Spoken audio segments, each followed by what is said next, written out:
ask for an inch. You give it. They take a foot. You allow it. They demand a mile. You consider it.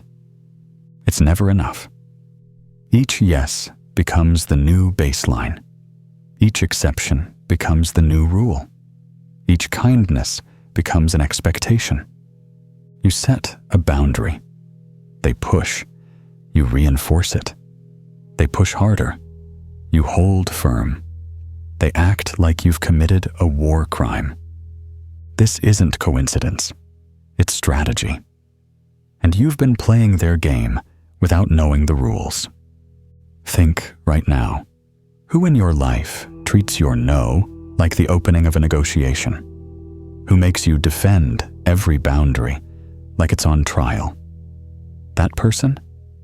They're not confused about your limits. They're testing them. Picture a fence. You build it to protect your garden. They don't see a boundary. They see a challenge. While you're maintaining the fence, they're looking for weak spots, testing posts, checking for give. Because here's the dark truth. Some people don't test boundaries to understand them. They test boundaries to break them. And once broken, boundaries rarely rebuild to full strength. Tonight, I'm exposing the psychology of boundary predators, why certain people compulsively test your limits, and what they're really searching for when they push. We'll decode their testing strategies, reveal what your responses teach them, and arm you with the psychology to become untestable. Part 1. The anatomy of boundary testing. The innocent probe. It starts small, so small you don't even register it as a test. I know you said 8 p.m., but could you do 7:45?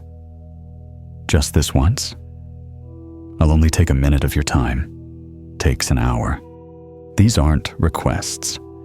They're reconnaissance missions. They're mapping your flexibility, cataloging your weak points, noting where you bend. Pause. Feel that recognition? Every just this once that became every time? Real scenario. You say you don't lend money. They ask to borrow $5 for coffee. Such a small amount seems petty to refuse. You lend it. Next week, it's $20 for gas. Month later, $200 for rent. You've been groomed. The $5 wasn't about coffee. It was about finding your price. The emotional siege. When direct testing fails, they switch to emotional warfare. Your boundaries get reframed as cruelty. How can you be so cold? Selfishness. I thought you cared about me. Dysfunction. This isn't normal. Attack. You're punishing me. They're not trying to understand your boundary. They're trying to make it emotionally expensive to maintain. Here's the dark psychology. They know guilt is cheaper than respect. It costs them nothing to make you feel bad, but respecting your boundaries would cost them control. It was 3 a.m. She called again, said it was an emergency. You picked up, already knowing. She needed someone to talk to. About her ex's new girlfriend. You reminded her of your boundary. She said you were heartless. What if I was dying? She asked. Would your precious sleep matter then? Now you're not protecting your evening. You're defending your character. The incremental invasion. Boundary testers are masters of gradualism. They don't kick down the door. They lean on it. A little more pressure each day until it gives. Picture a person standing at your property line. Each day, they move one toe over, then a foot. Then they're standing fully on your land, claiming, "But I've been standing here for weeks." Real example. Week 1. Can I store 1 box in your garage? Week 2, just a few more boxes. Month 2, half your garage is their storage unit. Month 6, they have a key and come whenever. You never agreed to become their storage facility, but through incremental invasion, that's what happened. The false emergency. Boundary predators love manufactured crises because emergencies are boundary kryptonite. In a crisis, rules don't apply, right? But notice, their emergencies always require you to sacrifice. Their crisis always needs your boundary to bend. Funny how that works. Stop. Count how many emergencies they've had this year. Now count how many required them to sacrifice versus you. See the pattern? They've learned that emergency is the master key to your boundaries. So everything becomes urgent. Every need becomes critical. Every want becomes a crisis. The comparison attack. Sarah would do it for me. Your ex wasn't this difficult. Normal people don't have these hang-ups. They're not comparing. They're competing. And they're trying to make you compete with their fantasy of a boundaryless person. This is psychological manipulation at its finest. They create an imaginary person who has no limits, no needs, no boundaries. Then shame you for not being that impossible person. Here's what they won't tell you. Sarah has boundaries too. They just don't test them with Sarah. They test them with you. Ask yourself why. The guilt archive. Boundary testers keep detailed records, not of your kindnesses, of your failures. Every time you held a boundary becomes evidence of your cruelty. They'll bring up, remember when you wouldn't help me move? Like that time you said no to lending me your car. You've always been selfish about your time. They're building a case, collecting evidence, creating a narrative where your boundaries are character flaws rather than basic self-respect. The shapeshifter test. The most sophisticated testers adapt. When one strategy fails, they shift. Logic fails, try emotion. Emotion fails, try guilt. Guilt fails, try anger. Anger fails, try helplessness. They're not looking for understanding. They're looking for the right key. The combination that unlocks your compliance.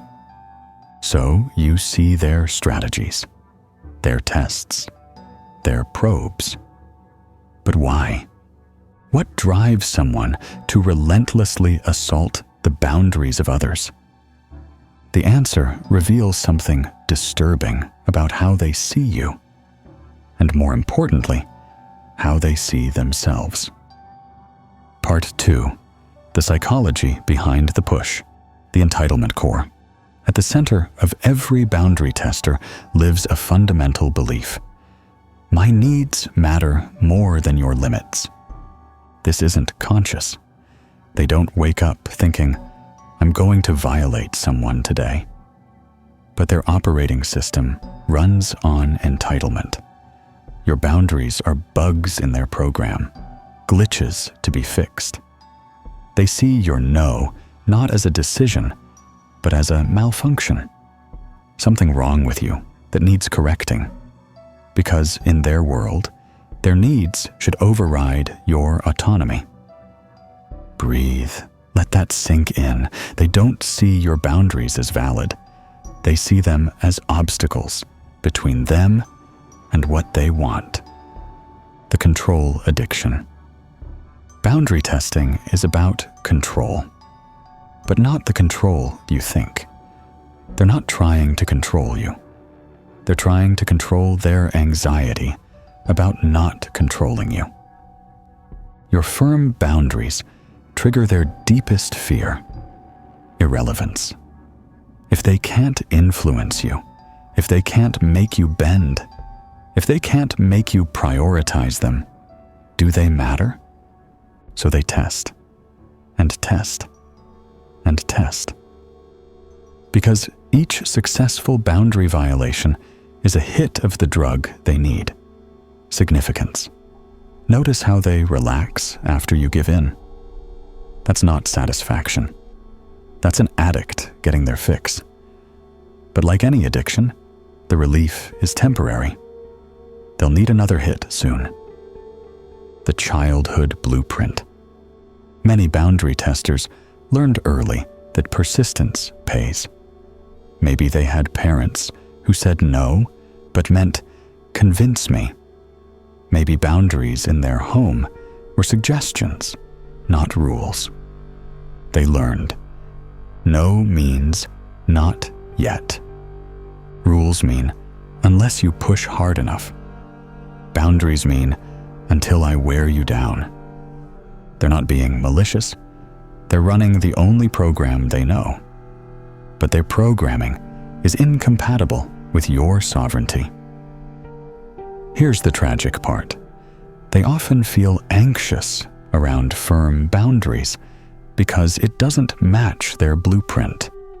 Your consistency feels like rejection to their nervous system. The abandonment panic. For some, boundaries trigger abandonment terror. If you can say no, you can leave. If you have limits, you have agency. If you have agency, you're dangerous. So they probe constantly, seeking reassurance. But here's the paradox. The testing creates the very abandonment they fear. A self-fulfilling prophecy powered by anxiety. Watch how testing intensifies when you're thriving. New job, new relationship, new confidence. Your independence terrifies them more than your boundaries. The power dynamic. Boundary testers constantly calibrate power dynamics. Each test answers, where do I rank? If they can break your boundary, they matter. If they can't, they panic. Who gets most upset when you hold boundaries? That's who needs to matter most. Ask yourself why. This is why boundaries feel personal to them. You're not just saying no to a request. You're revealing their rank in your priority system. Many testers also confuse boundary crossing with closeness. In their mind, no boundaries equals intimacy. Total access equals love. They can't conceive of healthy distance because they've confused fusion with connection. This often stems from enmeshed families, where boundaries meant betrayal, where individual needs were family treason. If you're recognizing every person who treats your boundaries like suggestions rather than statements, you're ready for the defense. Subscribe, because what comes next will make you untestable. Part 3. Becoming untestable. The boundary bedrock. First truth. You can't convince someone to respect your boundaries. You can only make violation more expensive than compliance. Every boundary needs 3 elements. Clear communication, they know the line. Consistent enforcement, crossing has consequences. Calm delivery, no emotional fuel for manipulation. Miss any element, and your boundary becomes a suggestion. The broken record redux. When they test, don't explain. Repeat. Like a broken record. Same words, same tone, same energy. Them. But why can't you help me move? You. That doesn't work for me. Them. It's just a few hours. You. That doesn't work for me. Them. You're being selfish. You. That doesn't work for me. No variation. No elaboration. no emotion. You're not a person to convince. You're a wall to accept. The consequence ladder.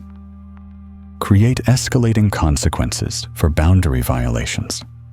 First violation, verbal reinforcement. Second violation, time consequence, conversation ends. Third violation, access consequence, less availability. Fourth violation, relationship consequence, distance. The key? Follow through. Every time. Without exception. Inconsistent consequences teach them to test harder, not respect more. The energy shield. Visualize your boundaries as an energy field. Not walls that separate, but shields that protect. When someone tests, see their push hitting the shield, not you. This mental shift is crucial. You're not defending against personal attack. You're maintaining structural integrity. It's physics, not personal. Practice this. Next time someone tests a boundary, imagine their words bouncing off your shield. Notice how it changes your emotional response. The test recognition. Start naming tests out loud. You're testing my boundary right now. This feels like you're looking for a weak spot. I notice you're trying different angles. This does two things. Makes the unconscious conscious. Removes plausible deniability. They can't pretend innocence when you're narrating their strategy. The preemptive strike. With chronic testers, state consequences up front. I have a hard boundary about lending money. If you ask, I'll need to end the conversation and take a week break from contact. Are we clear? You're not threatening, you're informing, like a sign that says, electric fence. Touch at your own risk. The relationship audit. Every quarter, audit your relationships. Who respects boundaries on first statement? Who requires multiple reinforcements? Who tests constantly, despite consequences? Adjust your energy investment accordingly. Boundary respecters get more access. Boundary testers get less. Natural consequences. The non-negotiable list. Create a list of absolute non-negotiables. These are boundaries that, if crossed, end relationships. Period. No discussion, no second chances. Examples might include physical violence, theft, including time, energy, deliberate public humiliation, threats to your safety or security. Having this list prevents erosion. You know exactly where your line of no return is. The boundary blessing. Here's the paradox. The firmer your boundaries, the safer people feel. Clear limits create clear relationships. Everyone knows where they stand. Boundary testers might hate your limits, but boundary respecters love them. They know exactly how to be in relationship with you. No guessing, no walking on eggshells, no anxiety. Your boundaries aren't just protecting you, they're creating clear, safe space for healthy people to connect with you. Part 4. The final recognition. Your assignment. Identify your primary boundary tester, the one who treats every no like a negotiation. Feel where in your body you brace when you see their name. This week, implement one untestable response. Use the broken record with no variation. Name their testing out loud. Create a consequence and follow through.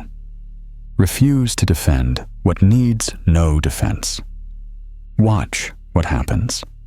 Watch their extinction burst. Watch them cycle through strategies. But mostly, watch yourself not budge. Because here's the truth that changes everything. People test boundaries they believe are movable. They push limits they think are flexible. They assault walls they believe will crumble. But they don't test mountains. They don't push against bedrock. They don't assault the immovable. When you become untestable, you don't have to fight anymore. Your consistency becomes your protection. Your calm becomes your power. Your boundaries become your freedom. Here's the deeper truth. A boundary is not just a personal rule. It is a declaration of your ontology. It announces where you end and they begin. It's not defense, it's definition. Not a wall, but a sacred marking of self. They test your boundaries because they're looking for proof that you're controllable. Every time you bend, you confirm their hypothesis. Every time you stand firm, you break their system. The hidden reason they test your boundaries, they're looking for someone who doesn't have any. Don't be that someone. If you're ready to become untestable and build boundaries that don't bend, subscribe